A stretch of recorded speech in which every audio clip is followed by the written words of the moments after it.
Hey there, Amplifiers. Kenny Harper here, and we've got a real awesome guest today because for a while we've been talking about how important it is not only to have the right tools and resources and knowledge, but you've got to be able to execute that. And our guest today is really going to be kind of sharing his formula, his framework that really helps with execution. And he's worked with some amazing people. Let me tell you about Shawn Ryan. Shawn Ryan is a world-renowned business consultant, speaker, trainer, and executive coach, and is the founder of Whitewater International Consulting. He has worked internationally with companies including Disney, Nucor, Steel, FedEx, Nestle Waters, and New America Perrier Group. With more than 2 decades of industry experience, Shawn is highly regarded for his ability to guide organizations through complex transformational change in whatever he describes as a world of perpetual white water. So obviously, it's about getting clarity and direction. He's the author of Getting Gear, the 7 gears that drive strategy to results. And I'd like to welcome to Growth Amplifiers, Shawn Ryan. Kenny, thanks for having me today. Looking forward to having the conversation. Thanks for being here. You know, thunder is rolling right now. You may hear some thunder in the background. I'm here in Jacksonville, Florida. We got a good thunderstorm coming on, but this is exploding. He's just bringing the energy into this podcast because at the end of the day, you can have the right tools, but if you can't get it into execution, it's not going to get the results you want. So Shawn, thanks for joining. And let's start off by just kind of sharing a little bit about your journey of how you got to be the awesome superpower that you are. Maybe better lucky than good, Kenny. Hopefully what we do today is we do bring some thunder to everybody's organization as we go through this. We'll kind of tag into the theme there. Frankly, I started out, I started in the professional work world a little bit over 30 some odd years ago now, almost 40 years ago.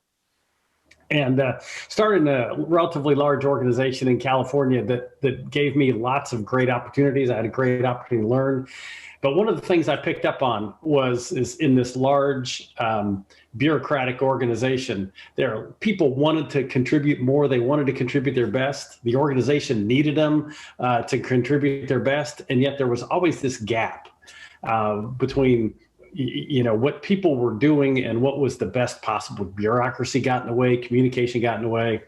And I just had this thought, 30 some odd years ago, that there's just a better way to create organizations where people can contribute their best every day. And so then I started on this mission, if you will, what I call the Don Quixotic mission, out running around tipping over windmills, 30 plus years ago, and have really been kind of on that journey since then. I love it, and I really love that you said you're on a mission. It's not a job to you. You're serving a passion, and you're really helping a lot of people, and that's an important thing to really plant that flag and have that battle. That you're getting up every day to move forward and ignite. Now, when it comes to your recent book, which, by the way, this is a great book.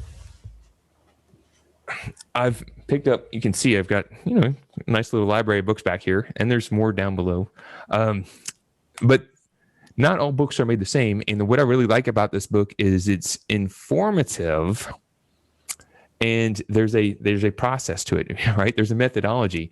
So it's not just about stories and you're entertained, but you can actually leave and say, hey, I can start putting new ideas into action.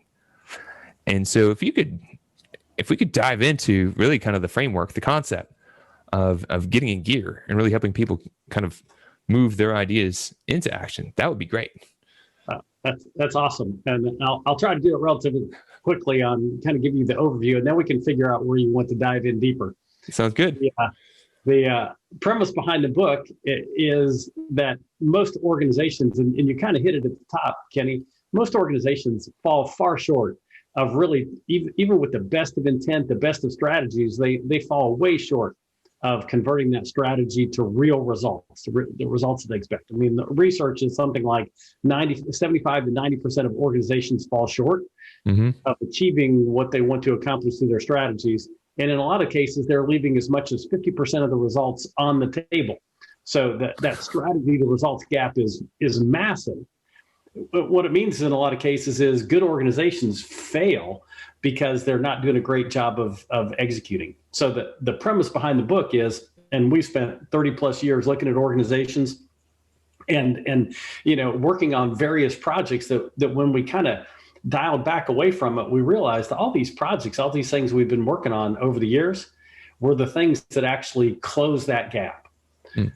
So in the book, we talk about the 7 gears that drive strategy to results. And and there's 7 of them, and they're all, it's like John Kruk said, it's not in an interview, the baseball player said in an interview 10 or 15 years ago, it's not rocket surgery. Any one of the gears you look at and you go, well, that doesn't make my head explode. I get that.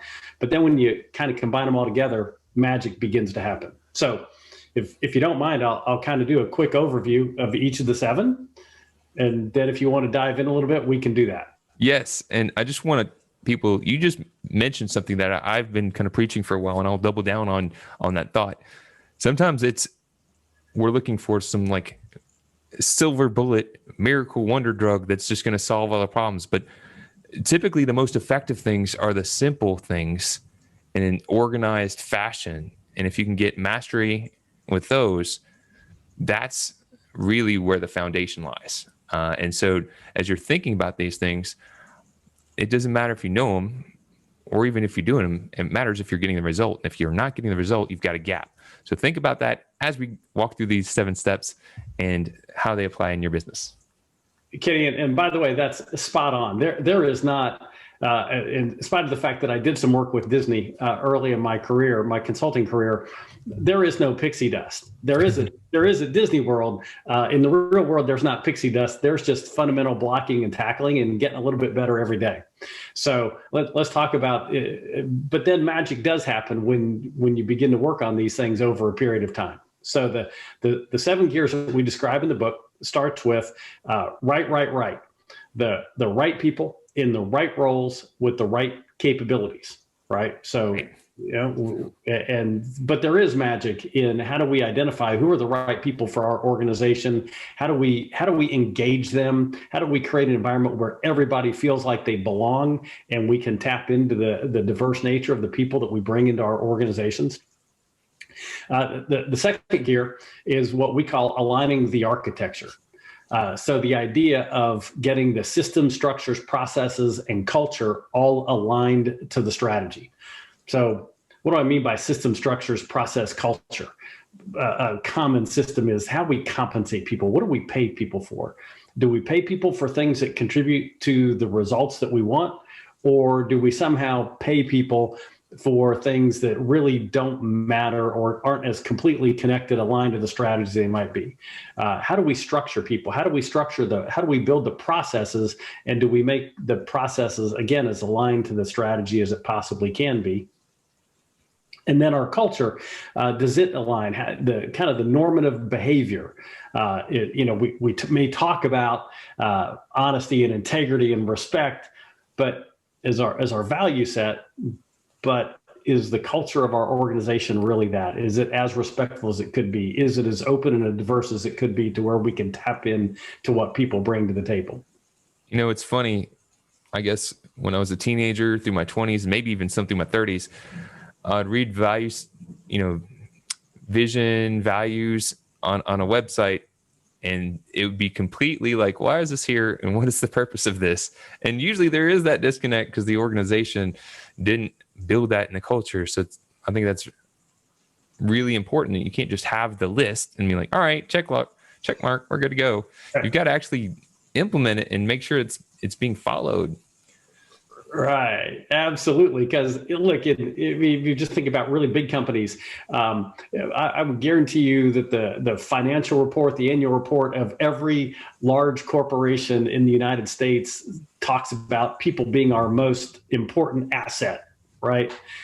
But then you go inside a lot of those organizations like, no, you actually treat people like factors of production on a good day, Number 6724, get back to work. We're trying to have a really lovely family. Absolutely. So the third gear then is the idea of creating a culture of communication.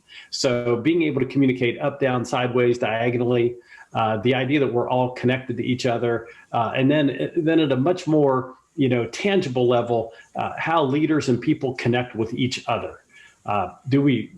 Goes back to the culture thing a little bit. Do we start with a foundation of trust to where we can have truly open and honest communication? Do people take on the tough conversations that they need to have with each other so that we can get better every day, both individually and collectively?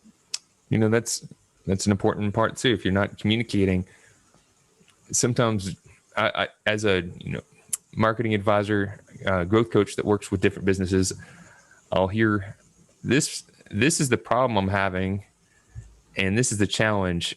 And a lot of times, have you told these people? No, but they're just not doing what I'm wanting them to do. Do they know?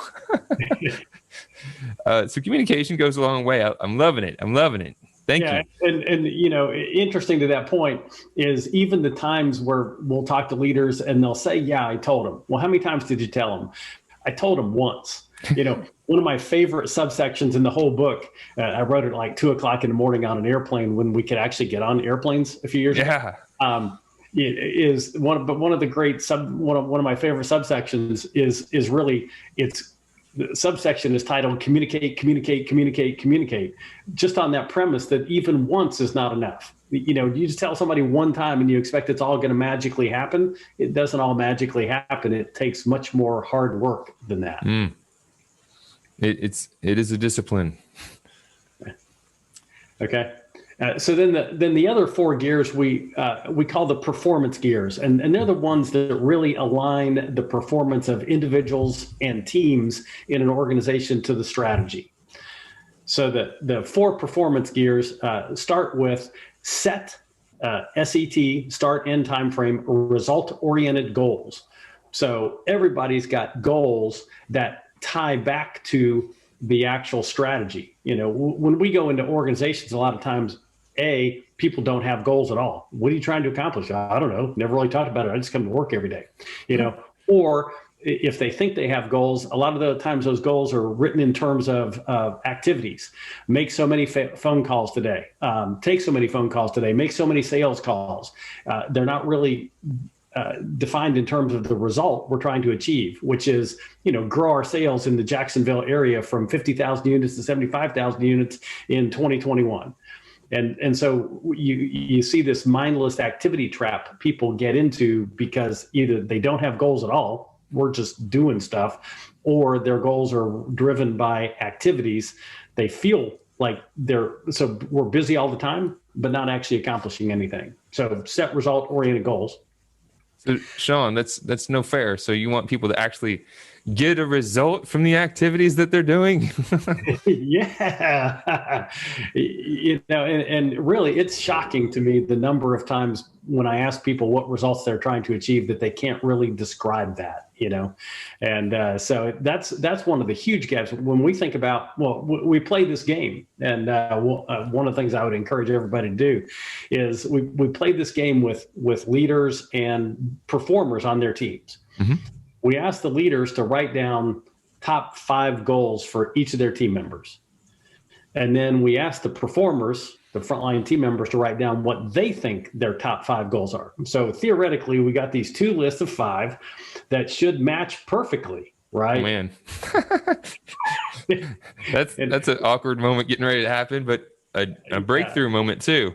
Yeah, you can always feel the awkwardness, the discomfort that people have, and the paper starts to rustle, and then we pick the things up. And if we give really liberal credit for semantics and language, what we find is, on average, drum roll, about 2 out of 5, actually match.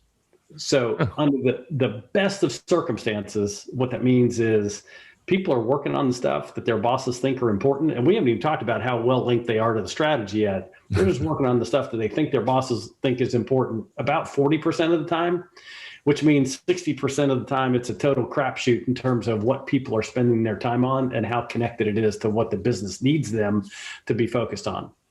Mm. All right.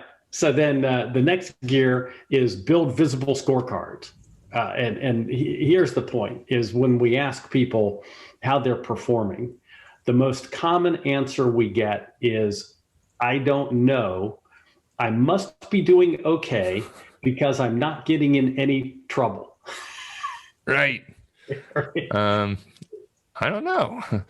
If it's hard to improve if you're not even knowing where you're at, right? Absolutely. And the other thing we know is when people have got a scorecard that ties back to those goals, that ties to the strategy, keeping everything linked and aligned, is you perform better, more aggressively when you put the right items in the scorecard. And think about this. You're driving down the street and you stop at a stop light and you look over to the right and there are kids playing basketball or adults playing basketball on two courts side by side. On one court, they're keeping score. On the other court, they're not keeping score. How quickly would you be able to figure out, with nobody telling you, which court they're keeping score on and which one they aren't? Yeah, that's a pretty good analogy right there. Right. You'd be like, all right, there's some competition going on. People are pushing. Yeah. Now, everybody on both courts may be having fun, but on the one court where they're keeping score, people play with more intensity. They give each other more feedback. They communicate more effectively. There are all kinds of things that happen when we put the scoreboard in front of people. And we see that in organizations all the time. When people have the right scorecards, they perform to those scorecards. If you don't have a scorecard, nothing really matters. Right. Just to double down on that, we just got done watching the Super Bowl, and there is something magical that happens when people have a goal and the time is running out and they clearly know that there's a lot on the line to get it done. Right. That's when magic happens. People find a way to make things work and get moving forward when those components are there. If they weren't keeping score, they're like, we'll figure it out after the game. And frankly, if they weren't keeping score in the Super Bowl, how many of us would even watch, right? Just like, pause, the commercials are off. Like, mute it. Exactly. So the next gear, gear number 6, I guess, if we were going to number them that way, is what we call identifying the critical performance drivers. So people have goals. They have scorecards. The performance drivers are the critical tasks, activities, behaviors that I need to undertake to move the needles on the scorecard and hit my goals. And why is that critical?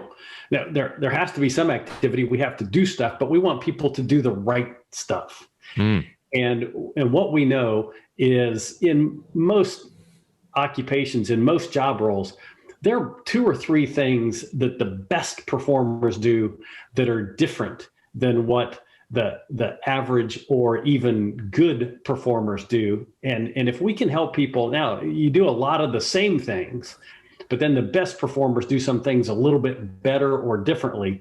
So if we can figure out what those best things are and then share that with everybody else, then everybody else gets better and they lift their game. And it also, man, we're in the work world, we're all attacked every day with thousands upon thousands of stimuli, things grabbing for our attention.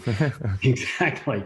If we know what the right performance drivers are, then we can get our behavior back to, what do I need to focus on? What do I need to do to actually hit my goals? That's a lot easier said than done, but that's where a guide can come in and kind of help give clarity and perspective, because you can't see the frame if you're in the picture. Everyone has a blind side, right? And so just by being able to kind of shine some light in the dark area, you could say, wow, I didn't realize that, these actions that are taken over here weren't really adding to the goal. Right. And if you know that, you could say, all right, I'm going to stop doing that. And then, hey, Johnny or Sally, you've been getting a really good result. What are you doing, right, that is helping get that result? And then that minor little tweak, big difference. Love it.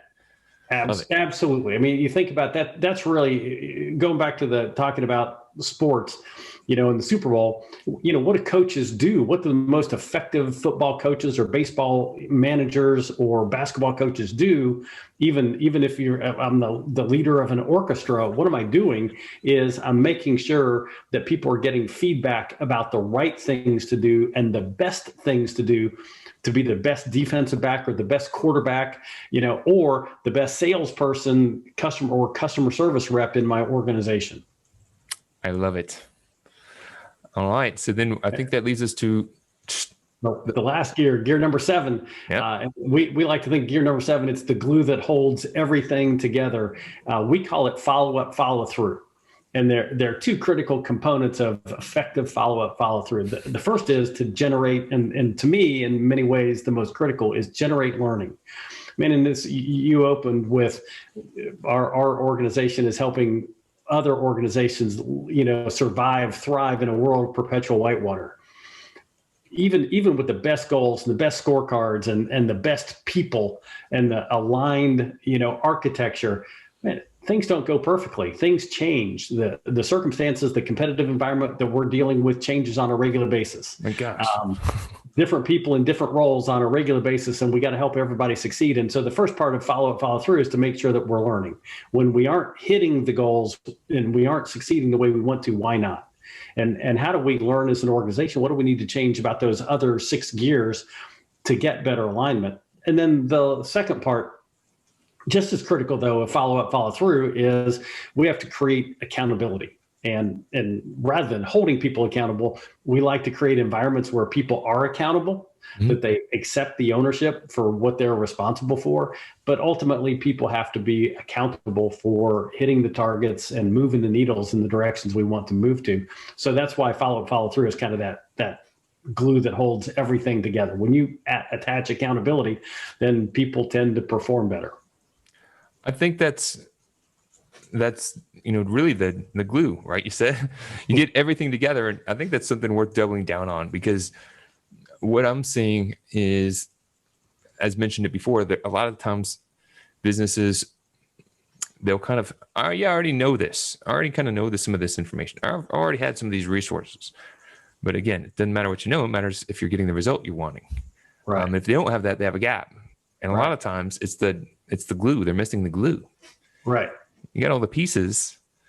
You have these pieces, but if they're not working together as a unit, then it's like having a bunch of engine pieces. It doesn't matter. Right. So when a business is kind of experiencing that, they kind of have maybe the knowledge of the things that they should be doing, and maybe they have a plan, but they're still just kind of like having trouble and their wheels are spinning.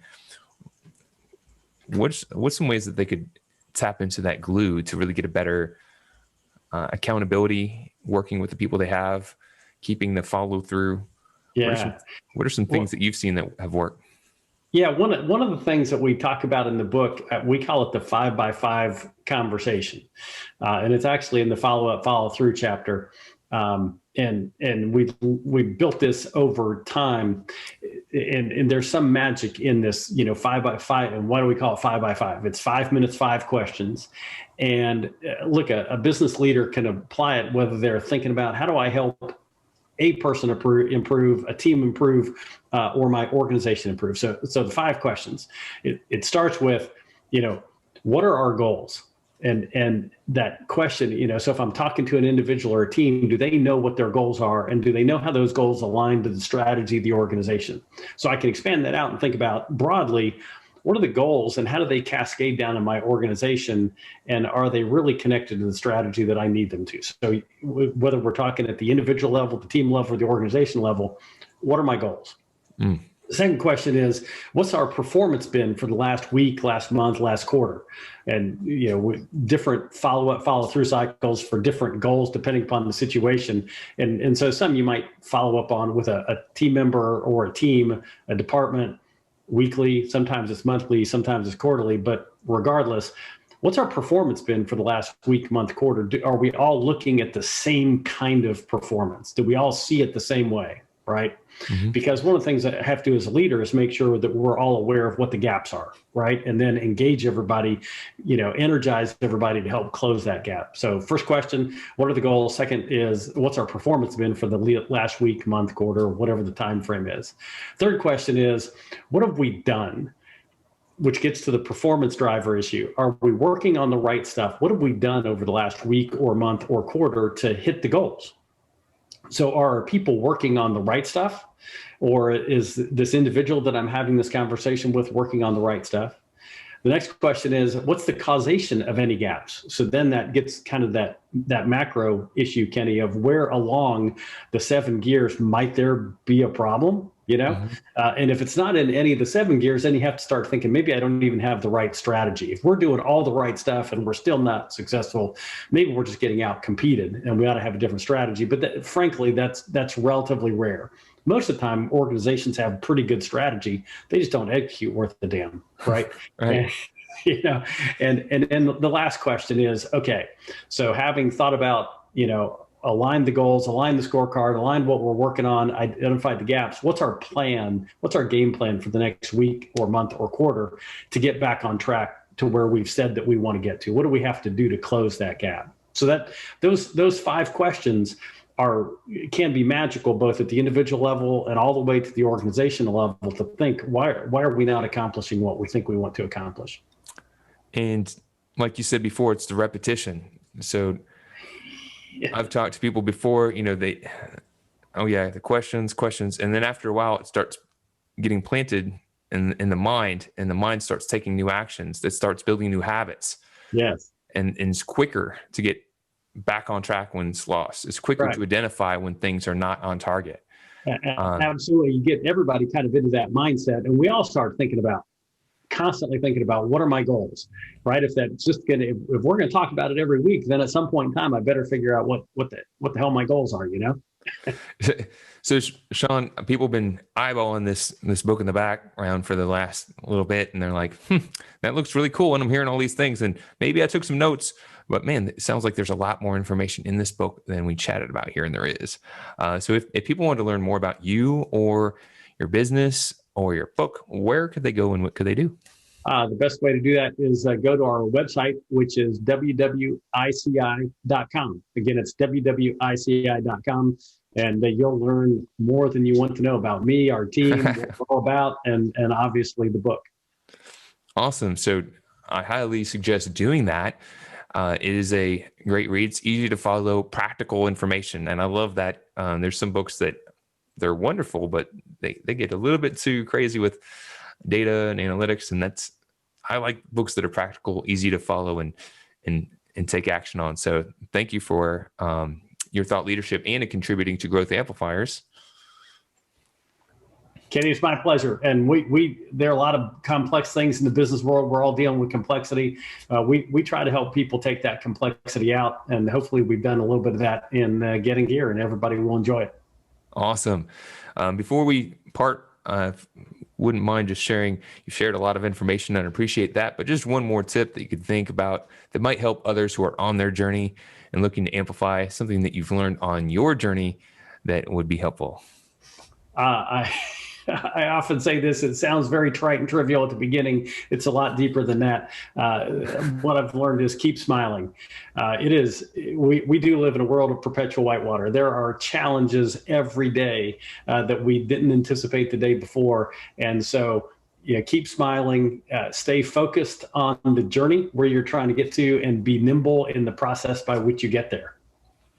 Super cool. Well, thanks again for joining us on Growth Amplifiers. I appreciate you and look forward to connecting again in the future. Kenny, thanks a bunch. Much appreciate you having me on. To show your support, take a moment to amplify this message by sharing it online. To connect with me or gain more business growth insights, visit www.growthamplifiers.com. Thank you for your support.